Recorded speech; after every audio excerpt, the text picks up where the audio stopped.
Alhamdulillahilladzi ja'ala fis samaa'i burujan wa ja'ala fiha sirajan wa qamaran munira. Walhamdulillahilladzi khalaqa laila wan nahara khilfatan liman arada an yadhakkara aw arada syukura. Wassalatu wassalamu ala rasulillahi basyiran wa nadhira wa da'iyan ila Allahi bi'idnihi wa sirajan munira. Assalamualaikum warahmatullahi wabarakatuh.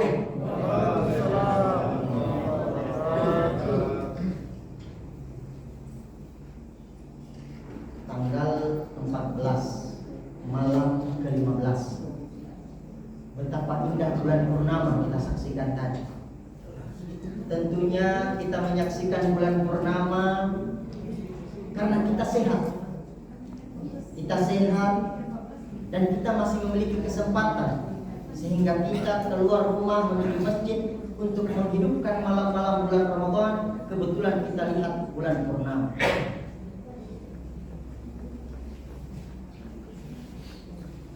Tidak semuanya orang yang sehat memiliki kesempatan untuk bisa menghidupkan malam-malam bulan Ramadan. Tidak juga semuanya orang yang memiliki kesempatan, tapi sayang ternyata dia tidak sehat lagi. Oleh karena itu, Bapak dan Ibu sekalian, kita yang masih memiliki kesehatan dan kesempatan dan bisa menghidupkan malam-malam bulan Ramadan, khususnya malam yang ke-15 ini, sepatutnya kita bersyukur kepada Allah Subhanahu wa taala dengan senantiasa mengucapkan alhamdulillah, alhamdulillah. Shalawat beserta salam tak lupa kita haturkan kepada junjungan kita Nabi besar Muhammad sallallahu alaihi wasallam, basyiran wa nadhira, sang pembawa kabar gembira dan pemberi peringatan. Pembawa kabar gembira bagi mereka yang menjalani hidup ini sesuai dengan sunnah dan ajarannya, dan pemberi peringatan bagi mereka yang menjalani hidup ini tidak mengindahkan aturan Allah, haram dan syubhat diterobos. Na'udzubillah tsumma na'udzubillah. Ma'asyiral muslimin wa jumlatus shalihin, di malam yang ke-15 ini tidak ada salahnya kita melihat kembali 14 puasa yang sudah lewat ini. Apakah betul-betul kita sudah niatkan untuk mencapai derajat takwa sebagaimana puasa itu disyariatkan? La'allakum tattaqun. Takwa dalam artian semakin semangat untuk menjalankan perintah Allah dan semakin takut untuk melanggar perintah. Niat itu perlu kita perbaharui setiap waktu, khususnya puasa Ramadan. Puasa Ramadan ini para ulama sepakat bedanya puasa Ramadan dengan puasa sunnah yang lain adalah puasa Ramadan harus kita mantapkan niatnya, harus kita ikrarkan di dalam hati maupun kita ucapkan. Beda dengan puasa sunnah bisa jam 7 pagi kita bilang, "Maaf, apa lauk hari ini?" "Oh, tidak ada lauk." "Nah, kalau begitu saya puasa." Maka puasa sunnahnya sah. Tetapi di puasa Ramadan tidak seperti itu. Itulah yang membedakan puasa Ramadan dengan puasa sunnah. Rukun puasa Ramadan khususnya itu hanya 2, niat dan imsak. Imsak itu menahan segala sesuatu yang membatalkan puasa itu sendiri. Ma'asyiral muslimin wa jumlatus shalihin, bercerita tentang niat, jangan sampai karena canggihnya teknologi saat ini semua kita punya HP. Kita scrolling HP, kita temukan manfaat-manfaat puasa. Manfaat puasa mungkin salah satunya bagi bapak-bapak mengecilkan perut yang buncit.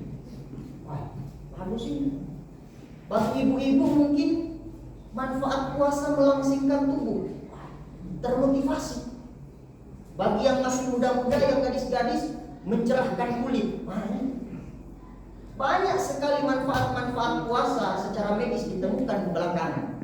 Tetapi jangan sampai niat puasa kita menjadi untuk tujuan duniawi tadi. Saya puasa hanya untuk supaya perutku tidak buncit. Saya puasa supaya bentuk tubuhku langsing. Puasa supaya cerah kulitku. Na'udzubillah tsumma na'udzubillah. Jangan kita letakkan niat kita itu, jangan kabur niat kita itu hanya karena urusan dunia. Karena masyarakat muslimin terbukti ada orang yang gara-gara hal seperti ini salah niat. Mau tahu ceritanya masyarakat muslimin? Saya dengar kemarin di sini sudah pernah membahas kitab Arba'in An-Nawawi.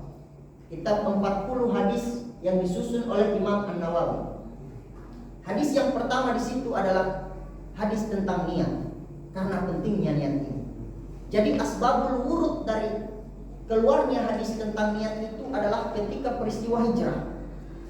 Masa-masa di mana kaum muslimin diarahkan untuk berhijrah, menyelamatkan agama dan dirinya. Karena waktu itu di kota Mekah, apabila ada orang yang ketahuan dia masuk Islam, maka dia akan ditangkap dan disiksa. Kemudian Rasulullah SAW menganjurkan kepada segenap kaum muslimin pada saat itu untuk menyelamatkan diri dan agamanya, yaitu melaksanakan hijrah. Tetapi di saat yang sama, ada pepatah mengatakan cinta tak dapat ditolak.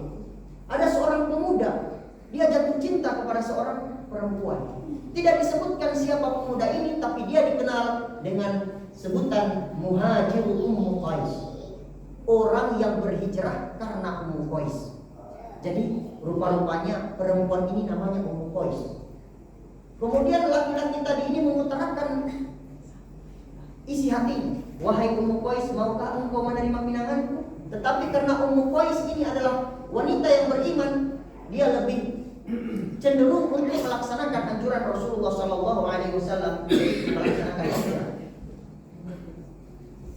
Tidak bisa saya terima pinanganmu di sini, karena kita tahu bersama bahwa di kota Mekah ini orang yang ketahuan Islam akan ditangkap dan disiksa. Kalau mau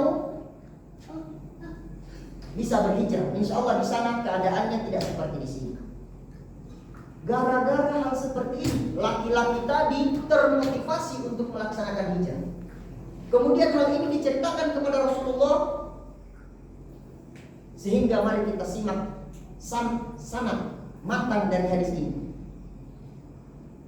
An Amiril Mukminin Abi Hafsin Umar bin Khattab radhiyallahu anhu qala sami'tu Rasulullah sallallahu alaihi wasallam yaqul innamal a'malu binniyati wa innama likulli imri'in ma nawa faman kanat hijratuhu ila Allah wa rasulih fa hijratuhu ila Allah wa rasulih wa man kanat hijratuhu lid-dunya yusibuha aw imra'atin yankihuha fa hijratuhu ila ma hajara ilaihi wa muttafaqun alaih. Dan dari Amirul Mukminin Abu Hafs Umar bin Khattab radhiyallahu anhu berkata, saya mendengar Rasulullah sallallahu alaihi wasallam bersabda, sesungguhnya setiap amal perbuatan itu tergantung niatnya, dan setiap orang akan mendapatkan sesuai dengan yang ia niatkan. Barang siapa yang hijrahnya adalah untuk mendapatkan keridhaan Allah dan Rasulnya, fahijratuhu, maka hijrahnya akan mendapatkan pahala keridhaan Allah dan Rasulnya. Wa man kanat, tetapi barang siapa yang hijrahnya itu untuk kepentingan dunia atau agar ia bisa menikahi seorang gadis, fahijratuhu ila ma hajara ilaihi, maka hijrahnya senilai itu. Ma'asyiral muslimin wa jumlatus sholihin, mari kita tarik hubungan dari hadis ini dengan niat puasa kita selama ini. Mari sama-sama kita luruskan kembali niat kita bahwa puasa ini adalah tujuannya agar kita semakin takwa kepada Allah. La'allakum tattaqun, bukan untuk urusan-urusan dunia. Insya Allah kalau kita niatkan untuk akhirat, maka manfaat-manfaat tadi akan kita dapatkan.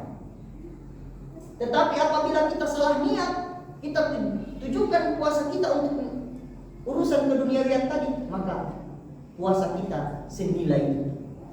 Ditegaskan oleh Allah di dalam surat Asy-Syura ayat 20. Man kana yuridu hartal akhirati nazid lahu fi harfihi wa man kana yuridu hartad dunya nu'tihi minha fama lahu fil akhirati min nasib. Barang siapa yang menginginkan kehidupan akhirat, maka akan kami berikan keuntungan itu baginya, maksudnya di dunia. Wa man kana yuridu dunya, tetapi barang siapa yang menginginkan kehidupan dunia, kami hanya akan kasih itu. Fama lahu fil akhirati min nasib. Tetapi dia tidak mendapatkan bagian sedikit pun di akhirat nanti. Saya kira itu mungkin Bapak dan Ibu sekalian yang dapat kami sampaikan pada malam yang berbahagia ini. Semoga kita bisa sama-sama meluruskan kembali niat kita. Apapun amal kita di dalam mengisi bulan Ramadan ini, mudah-mudahan semuanya niatnya adalah lillah. Saya kira itu. Terima kasih atas perhatiannya. Mohon maaf apabila ada kesalahan. In uridu illa al-islaha mastata'tu wa ma taufiqi illa billah. Wassalamualaikum warahmatullahi wabarakatuh.